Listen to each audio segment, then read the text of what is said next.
I think we're going to be in a world where the models will make mistakes much less often than humans, but they'll be stranger mistakes. And actually that takes some adaptation, because imagine you're an end user. If you work with humans, you get used to it and you have some notion, right? So if a human makes a mistake 5% of the time, you might have a good understanding of why. Like let's say I'm talking to a customer service agent and they kind of sound incoherent and they're slurring their speech.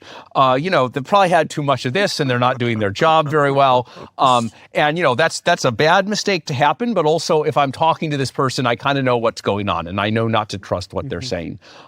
Whereas an LLM might make a mistake 5 times less often, but it's kind of, it's more deceptive. The model sounds just as erudite, just as coherent, as it does when it's saying something that's right. But that's not that's an adaptation thing. That's not a fundamental thing. And that's something that when we talk to our customers, we tell them about that. We tell them they need to get used to that. So we need to invent slurring for LLMs.